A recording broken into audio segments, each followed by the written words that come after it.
ፈገግታ እርሶ ለማገልገል ነው ቀንም ይሁን ማታ እርሶ ለማገልገል ነው ቀንም ይሁን ማታ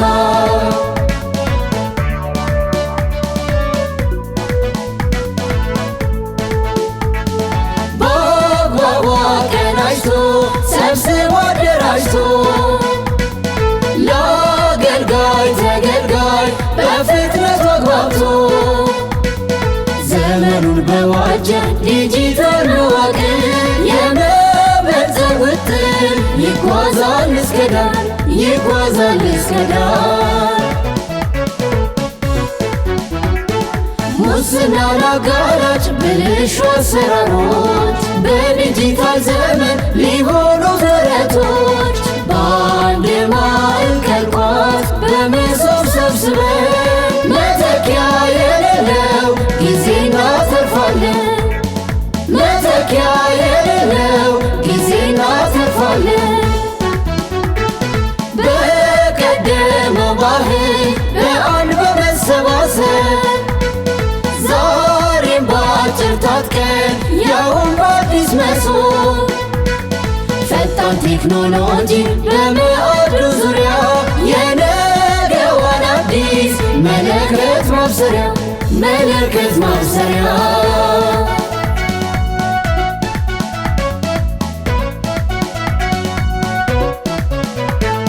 በአዲስ መሶብ አገልግሎት አለን ለሁሉም እንኳን ለለውጡ 8ኛው ዓመት መጋቢት 24 ፈጣሪ አምላክ በሰላም አደረሰን አደረሳችሁ። መጋቢት 24 የሁሉ የምንቆጥረው ለውጥ ዋናው መሰረት የተጣለበት የለውጥ ጮራ የፈነጠቀበት የፖለቲካ ባህል ስብራቶች እንዲጠገኑ ቃል የተገባበት የማህበራዊ ሴቶቻችን መዳከምና ስብራቶቻቸውን እንደገና ጠግነን እንዲድኑ እንደ አዲስ እንዲገነቡ ዋናው መሰረት የተጣለበት የኢኮኖሚ ስብራታችን እንዲጠገን በዓለም ያዋረደን ድህነት እንዲቀረፍ እንሰራለን እንችላለን ብለን የተነሳንበት የጋራ የለውጣችን መሰረት የጀመረበት ነውና በድጋሚ ሁላችንም እንኳን ደስ ያለን። የሀገራችን የኢትዮጵያ ለውጥ እጅግ በጣም አስፈላጊ የነበረ ለውጥ ነው።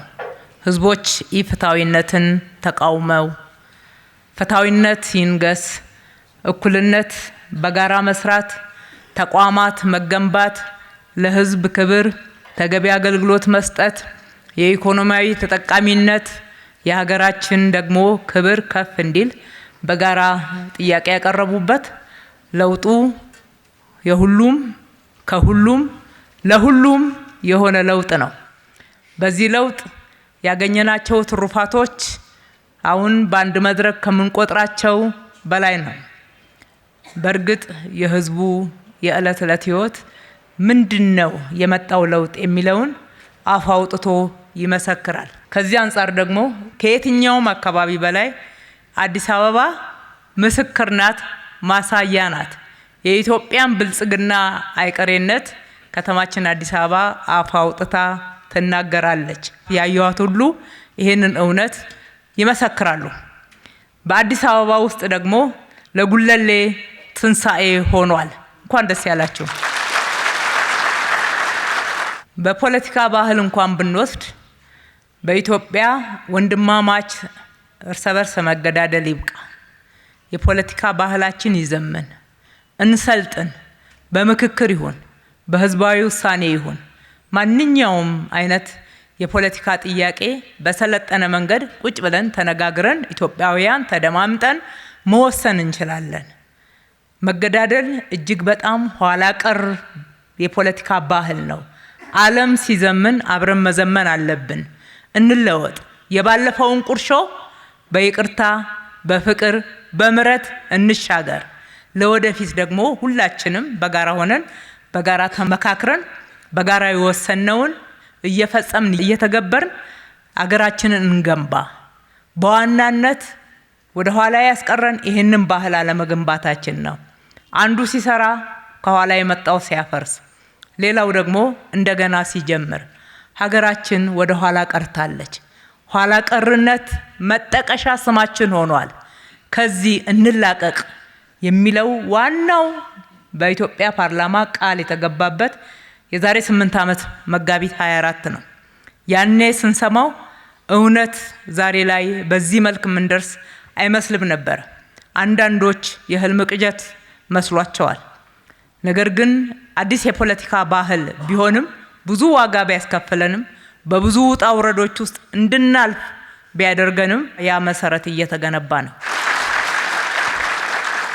የህዝብን ሉዓላዊነት የሚያከብር በምክክር፣ በመደማመጥ፣ በህዝበ ውሳኔ፣ በምርጫ ስርዓት የፖለቲካ ፍላጎቶች ተግባራዊ የሚደረጉበት፣ ለዚህ ደግሞ ህዝብን ዳኛ አድርጎ ህዝብን ወሳኝ አድርጎ ክብር ሰጥቶ በዛው ልክ መተግበር የሚቻልበት ስርዓትን እየገነባን ነው።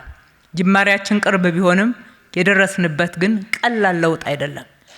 በሌላ በኩል በማህበራዊ እሴቶች ብንመለከት ሁላችንም በጋራ ህብረ ብሔራዊነታችንን ጠብቀን በጋራ መቆም ለሀገራችን አስፈላጊነትን ያደረገውን መሰረት ከመገንባት ይልቅ በመከፋፈል፣ በጥርጣሬ እርስ በርስ የወል ትርክቶቻችን በጋራ የትኞቹ እንደሆኑ ለይተን መገንባት ያልቻልንበት፣ አንዱ ሌላውን በጥርጣሬ የኔ ወይም ለኔ በሚል ለኢትዮጵያ ግንባታ እጅግ አደገኛ በሆነ አካሄድ ላይ ወድቀን ነበር። ከዛ ውስጥ እንውጣ። ኢትዮጵያ ለሁላችንም ትበቃለች። ማህበራዊ እሴቶቻችን ይገንቡ። የሁሉም ባህል፣ የሁሉም ማንነት፣ የሁሉም ቋንቋ የኢትዮጵያ መገለጫ ነው። የኢትዮጵያ ልጆች ማንነትን የሚያንጸባርቁ ናቸው። በዛ ውስጥ ደግሞ አንድነትን እንገንባ። ለሀገር አንድነት በጣም ወሳኝ ነው። ህብረ ብሔራዊነታችንን በዛ ውስጥ እንጠብቅ። በፖለቲካ ብቻ ሳይሆን በማህበራዊ በኩል በተለይ ለሰው ልጅ ክብር እንስጥ። የኢትዮጵያውያን ክብር የሚመጥኑ ስራዎችን እንስራ ብለን ሰው ተኮር የሚል ፕሮግራምን ለህዝብ ያስተዋወቅንበት፣ በንግግር ሳይሆን በተግባር ፈጽመን እጅግ በጣም በሚታይና በሚዳሰስ ለውጥ ስራዎችን የሰራንበትና ውጤት ያገኘንበት ነው። ለዚህም ከተማችን አዲስ አበባ ምስክር ናት።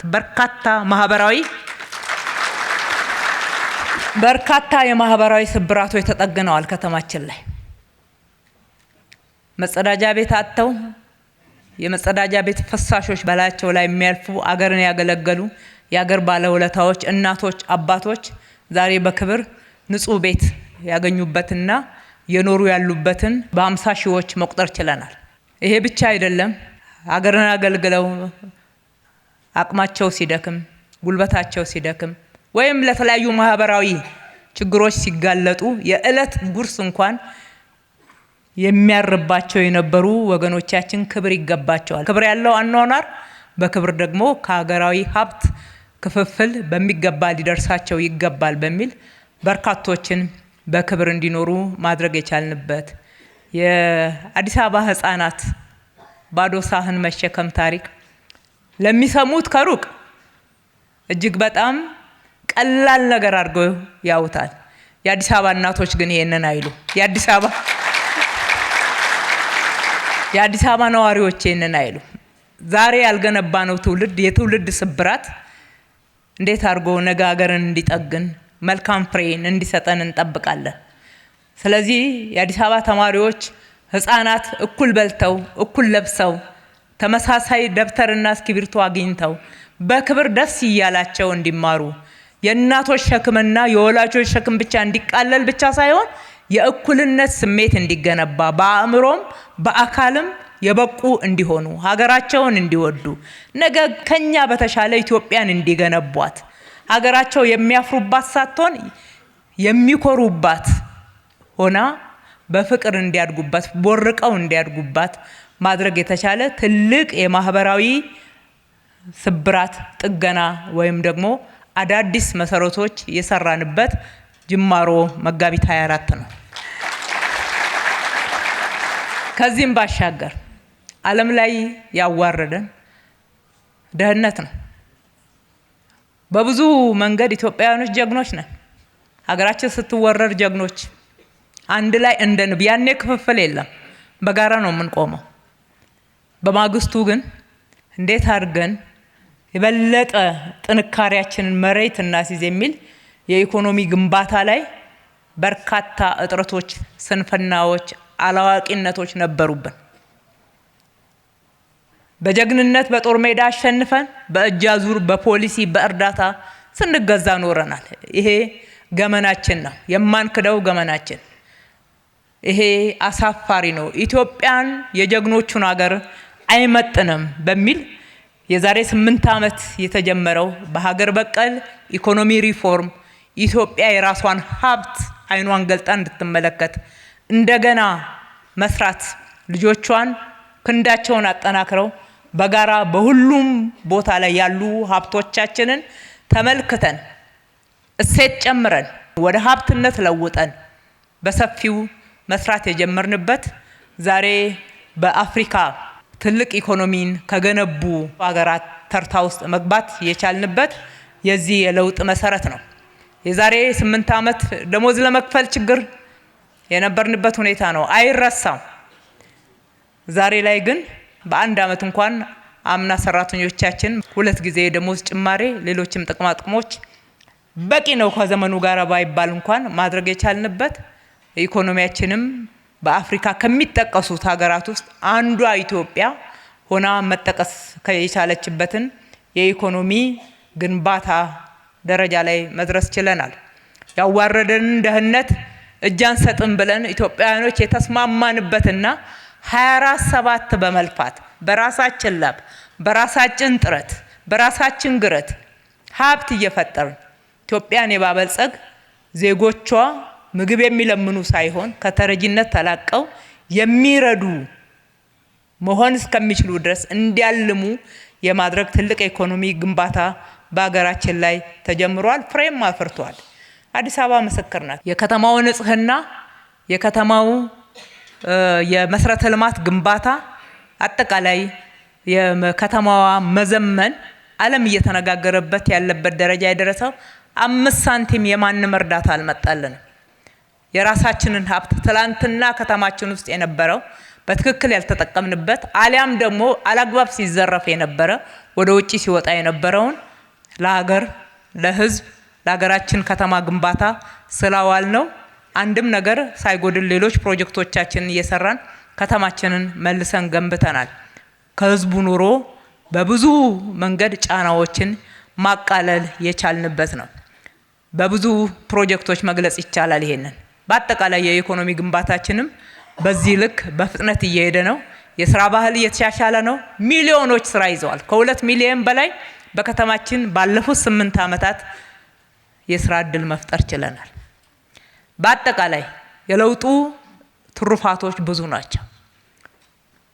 አንዱና መሰረታዊ ዘመናት ሲቀያየሩ፣ መንግስታት ሲለዋወጡ ቃል እየተገባ ተግባራዊ መደረግ ያልቻለውና አይቻልም አይነት ተስፋ መቁረጥ እየመጣበት የነበረው ግን ከየትኛውም በላይ የተቋም ግንባታ ጉዳይ ነው። እንደምታውቁት በአገራችን የፖለቲካ ስርዓት መዛባት የተነሳ ህዝብን የሚያገለግል የሲቪል ሰርቪስ ተቋምና ፖለቲካን ባለመለያየት የፖለቲካ ተቋም ይመስል ስርዓት በተቀያየረ ቁጥር መስሪያ ቤቶች ይፈርሳሉ፣ እንደገና ይሰራሉ። እንደገና ብዙ ሀብት የፈሰሰበት ወደ ኋላ እየተተወ አዲስ ይጀምራል። መስሪያ ቤቶችን አልገነባንም፣ ሲስተም አልገነባንም። ከዚህ የተነሳ አገልግሎታችን ሊሻሻል አልቻለም። ሁሌ እንግልት፣ እዛም እዚህም በማማለጃ ዋጋ የሚከፍለው ህዝብ ቤቱ ይቁጠረው። በሌላ በኩል በምልልስ በእንግልት ግብር ከፍሎ ባቋቋመው የመንግስት መስሪያ ቤትና በቀጠረው ሰራተኛ ክብር ሲያጣ የኖረው ማህበረሰባችን ይህንን ለመካስ የሚያስችል ስራ በሚገባ አልተሰራም። እኛም ባለፉት 8 ዓመታት በርካታ ጥረቶች ስናደርግ ቆይተናል። ተቋማትን ለመገንባት የተለያዩ ሪፎርሞችን ለመተግበር ያን ያክል አመርቂ ውጤት ያገኘንበት አልነበረም። ቅድም እንደምናገረው እንደ ማህበራዊ ጉዳዮች ላይ የሰራናቸው ስራዎች ውጤት እንደ ኢኮኖሚ ውጤት በፍጥነት እንደ ፕሮጀክቶች ለውጥ ያሳየን የስራ ክፍል ወይም ደግሞ ዘርፍ አልነበረም። አሁን ግን ክብር ለረዳን ፈጣሪ አምላክ ይሁን መሶብ አዲስ ብስራት ይዞ መጥቷል። የመሶብ ዲጂታል አንድ ማዕከል አገልግሎት አምና ከተጀመረበት እንደ ፌዴራል በክቡር ጠቅላይ ሚኒስትራችን ይፋ ከተደረገበት ጊዜ ጀምሮ ከተማችን አዲስ አበባ ላይ በፍጥነት ሰርተን ህዝቡ ጋር ለማድረስ ጥረት አድርገናል። ዛሬ 6ኛውና የጉለሌን ማዕከል የከፈትንበት ዕለት ነው። እነኚህን 6 ማዕከላት ስንከፍት በአራዳ ክፍለ ከተማ ላይ ነው የጀመርነው። ከ130 ሺህ በላይ ሰዎች የተገለገሉበትን አይተናል። እርካታው ከ98 እጅ በላይ ሆኗል። አልተንገላታውም። በትክክል ተገልግያለሁ። የተገለገልኩት አገልግሎት ጥራት ያለው ክብር ያለው በሚገባ ረክቻለሁ የሚል ማህበረሰብ ራሱ እዛው ላይ ቲክ እያደረገ እውነትን እየመሰከረ የመጣበት ነው። የስራ አካባቢዎች ንጹህ መሆን አለባቸው፣ የሚያምሩ የሚስቡ። ተረታችን እኮ እንደዛ ነው የሚለው፣ አልተገበርነውም እንጂ ፍላጎቱ አለን። ከፍትፍቱ ፊቱ እንላለን። ነገር ግን እውነትም መንግስት መስሪያ ቤት ስትገቡ ከፍትፍቱ ፊቱን ታገኛላችሁ? አይደለም፣ አልነበረም። እነኚህ ወጣቶች አሁን ያዳምጡናል። አንዱ ስልጠናቸው ይሄ ነው።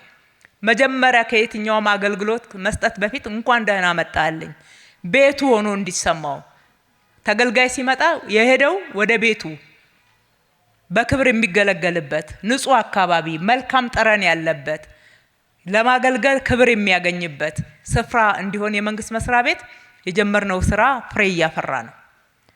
ሁለተኛ ወደ አገልግሎት በሚሄድበት ሰዓት ምን መስፈርት ሊያሟላውም እንደሚገባ በግልጽ ያገኛል። አገልግሎቱን አጥቶ ቢመለስ እንኳን መስፈርት ስላላሟላ እንደሆነ ያምናል እንጂ የሆነ ተጽዕኖ ተደርጎበት እንዳልሆነ በግልጽ የሚያውቁበት ስርዓት ነው። ሰው እንደፈለገው ሊያዛባው የሚችል አይደለም። ከዛም አልፎ በፍጥነት በጥራት ያለ እንግልት ጊዜን፣ ሀብትን፣ ጉልበትን በሚቆጥብ አግባብ አገልግሎት አግኝቶ ወደ ሌላው ስራው በፍጥነት የሚመለስበት፣ አንዳንዴም ደግሞ ከቤቱ መገልገል የሚችልበት የአገልግሎት አይነቶችን ጀምረናል። ስለዚህ የመንግስት መስሪያ ቤትን መገንባት ቀጣይነት ባለው ከስርዓት ጋር በማይለዋወጥ ቋሚ የሆነ ነፃ ፍትሃዊ የሆነ አገልግሎት የሚሰጥበት ይሆን ዘንድ እየገነባን ነው።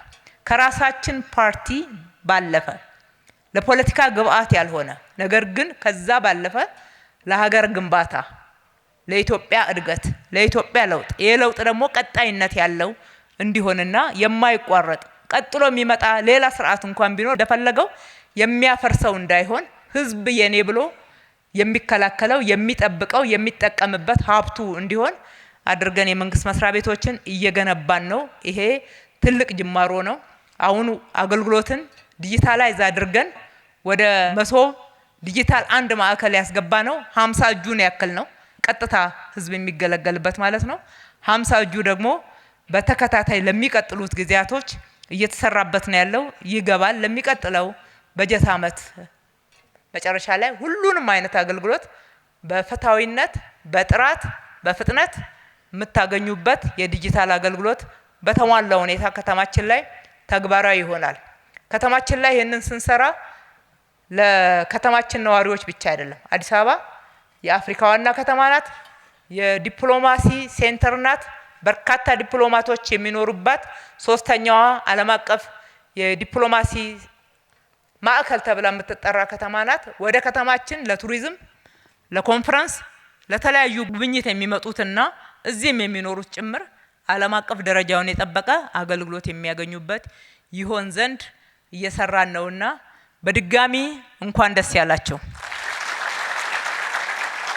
ከተማችሁ አዲስ አበባ ደግሞ ከዛሬ ድረስ ባደረግናቸው ጥረቶች ሰሞኑን በወጣው መረጃ በአፍሪካ ከ10 ጽዱ ከተሞች አንዷ ተብለናል። እንግዲህ ከነ ኬፕ ታውን ጋራ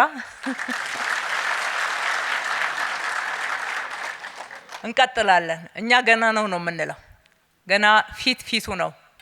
ወደ ውስጥ ገባ የምንልባቸው በርካቶች አሉ። ልክ እንደ ጉለሌ ፊት ለፊት ብቻ አይደለም፣ ወደ ውስጥም ወደ መንደርም ገብተናል። እንጨት ለቀማ ብቻ አይደለም የቀረው፣ አረቄ ቤት ብቻ አይደለም የቀረው። ጉለሌ ላይ የሚገርም አምራች ዜጋ ነው ያለው። እድሉን ሲያገኝ በሚገርም አይነት ሁኔታ ትላንትና ልባሌ ቦታ ይውላል ተብሎ ያለ ጥፋቱ የሚከሰስ የነበረው ወጣት ሁሉ እድል ሲያገኝ በጣም ጎበዝ ታታሪ ሰራተኛ ሆኖ አግኝተነዋል። ይሄ ከንጦጦ ጀምሮ እስከ መቀጠያ ቀጨኔን ይዞ እስከ አፍንጮ በር ድረስ በሚሄደው መስመር ላይ የተሰራው መሰረተ ልማት ሁሉ ሀብት የሚፈጠርበት ነው። የቱሪስት መዳረሻ ነው። ሲገነቡ ብቻ አይደለም ስራ እድል ያገኙት፣ ቀጥሎ አሁንም አገልግሎት በሚሰጥበት ሰዓት እያንዳንዷ የተሰራቸው ስራ ገንዘብ የምትፈጥር ዶላር የምታመጣ ናትና የእናንተ ነው። ተንከባከቡት፣ ተጠቀሙበት። በርካታ እድሎች ደግሞ ገና ወደፊት ይከፈታሉ። ተባብረን እጅ ለእጅ ተያይዘን ያለ ስንፍና በጋራ እንስራ፣ እንነቃቃ። ከዚህ በላይ ገና የበለጠው ከፊታችን ይጠብቀናል። የኢትዮጵያን ብልጽግና ሊያስቀረው የሚችል አንዳች ምድራዊ ኃይል የለም። ይህንን አምነን ከፊታችን ያለውን ጊዜ እንገዝግስ። መብታችሁን ተጠቀሙ፣ በምርጫ ተመዝገቡ። ማንም ሳይመዘገብ የመራጭነት መብቱን መተው የለበትም። መምረጥ ግዴታ ባይሆንም መብት ነው። መብትን አለመጠቀም ደግሞ ትክክል አይሆንም ማለት ነው። መብታችንን በትክክል ከተጠቀምን የምንፈልገውን ለማድረግ ሉዓላዊ ስልጣናችንን በተግባር እናውለዋለን ማለት ነው። እርስ በርሳችሁ ተነቃቁ። የኢትዮጵያን ከፍታ በጋራ እንገንባ እላለሁኝ። ጉለሌን የመሶብ ዲጂታል አንድ ማዕከል ብቻ ሳይሆን ከጅምሩ እስካሁን ድረስ በዚህ ደረጃ በፍጥነት በማያቋርጥ ሁኔታ ሰርተን ለውጤት እንድንበቃ ላረጋችሁን የዲዛይንና ግንባታ ቢሮ፣ የመሶብ አንድ ማዕከል የቀድሞ ስራ አስፈጻሚ ዮናስ አለማየሁ፣ አሁን ደሳለኝ የፓብሊክ ሰርቪስ ቢሮ ኃላፊና ሰራተኞቹ፣ ምክትሎቹ እነ ዶክተር ጀማሉ፣ ኮንትራክተር፣ አማካሪዎች በእውነት በጋራ ነው እንደ ቲም ነው የተሰራው። ለብቻ የኮንትራክተርነት የአማካሪነት ስሜት ሳይሆን አገራችንን እንለውጥ የሚል ትልቅ ስሜት ስላየንበት አሁንም ወደፊት ማጠናከራችሁ ቀጥሉ። እስካሁን ለሰራችሁት እጅግ በጣም እናመሰግናለን። ፈጣሪ ኢትዮጵያና ሕዝቦቿን ይባርክ።